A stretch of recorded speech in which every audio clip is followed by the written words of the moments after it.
I wanted to go a little bit further in depth on how we've been able to turn our Florida very sandy soil environment into beautiful rich soil that we have been able to grow food in.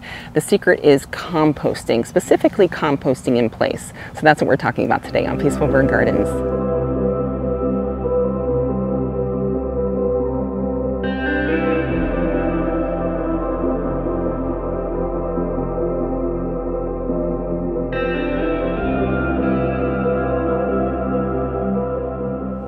Good afternoon, my sweet friends, and welcome back to Peaceful Bird Gardens. My name is Danny.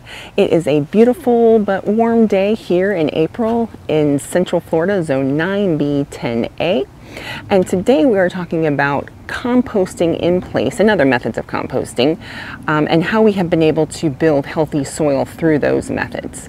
I wanted to take a moment though to just address some comments that we have received. This method of gardening may not be for everyone. The way that we are doing things here, it may not be for everyone. We have chosen to create an ecosystem and just completely transform our entire property.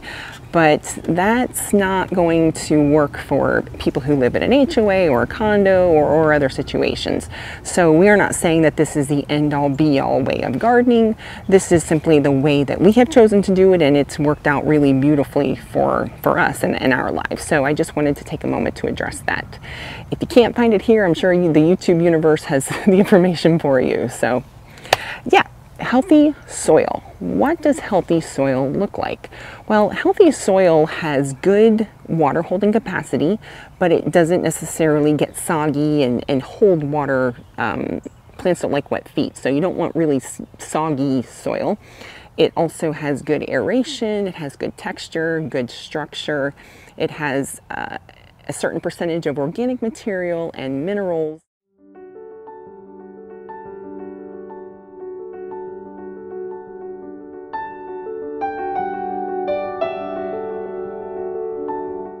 What we used to have was very, very free draining, sandy, nutrient poor Mayaca sand. And I have some here just to remind people, if you don't live in Florida, this is what we have.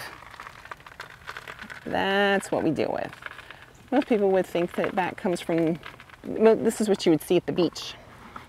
This has a bit more organic material in it than what you would find at the beach, but that is what I was working with.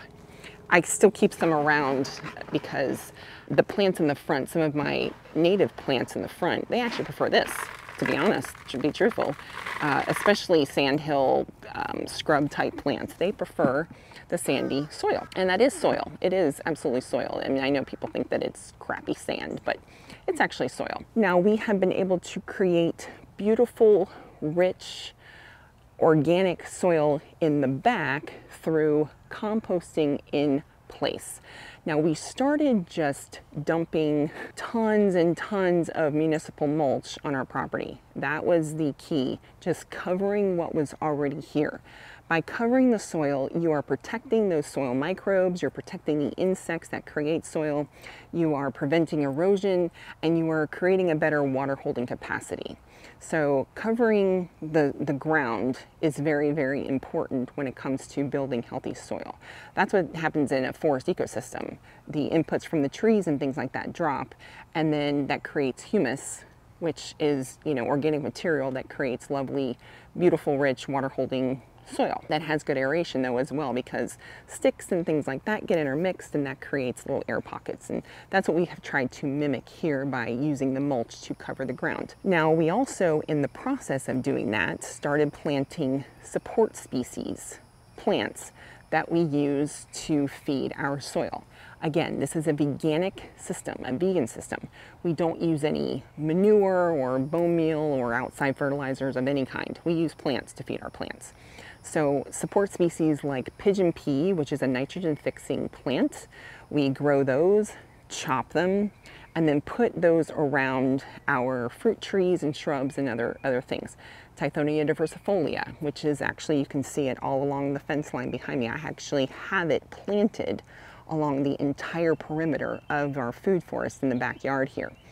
it acts as multiple things. It acts as a screening plant between me and my lovely neighbors. It also acts as some shade for certain plants that may need that.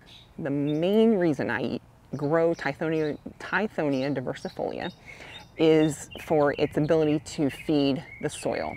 So we chop it and drop it in place. It grows ridiculously fast. So that's one of the beautiful things, especially this time of year. That's one of the beautiful things that I love about this plant, is that I am able to just chop it at least once a week. I never let it flower, unfortunately, because the flowers are actually really beautiful, but it feeds the soil really, really beautifully. That's the main methods that we have used to build good, rich, healthy soil, is by putting down mulch and then using support species and chopping and dropping them in place. Anywhere that I can chop and drop, I'm chopping and dropping, y'all. We have had areas that were overrun with root knot nematodes, and we just dumped as much organics in that specific area that we could, because I read through different university research that root knot nematodes do not like rich organic soil. They like the very sandy, free draining stuff that I just showed you. And it's been successful. I used to have all kinds of issues with my tomato plants and other Solanaceae plants, but since we've been doing that this year, our tomato plants have been thriving and doing really beautifully. We've actually gotten tomatoes this year where in the past they would get to a certain point and then they would just poop out because of the root knot nematodes would get a hold of them. So chopping and dropping in place, that is our main method. Now, we also have a compost tumbler that we use for our kitchen scraps. I would not, me personally, I know other people do it, but I choose not to put kitchen scraps out in my garden. I have known gardeners who bury their kitchen scraps with great success. That's just not something we've chosen to do in this particular environment.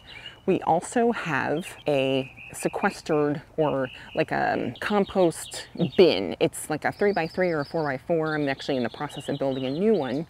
And I use that for any excess brush and clippings and other debris that we may have from our property. Nothing leaves this system. Everything stays in the system. Branches from my oak trees, cuttings from my fruit trees, all of those things stay in our system to feed our soil. So any excess goes into my lazy composting system, as I like to call it, because throughout the year, I'm just dumping stuff in there. I dump green material and branches, and then I'll put like a layer of mulch on top of it and wait, and I just kind of turn it when I think about it. So it takes about a year for that to become nice, healthy compost. Another method we have is compost tea. It's not true compost tea like some people make. We actually take the Tithonia cuttings, or honestly any green cuttings that I happen to have at the time, and I'll stuff that into a big black trash can, fill that trash can with water, and let it sit steep like tea for about 6 weeks or more. It stinks, you guys. It just does. It smells like the bog of eternal stench, I've heard someone say, and they would be correct if I knew what that smelled like. It takes a while for that smell to kind of mellow out, because it does mellow out over time, but this is an anaerobic system when it comes to compost tea in the big black garbage cans that I use. But it makes the most beautiful liquid fertilizer for our plants. I found it to be a very beneficial thing to do, even if I have to deal with the smell for like a day or so.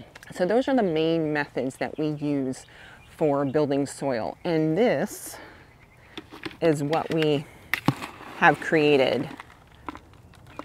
Hopefully you can see that.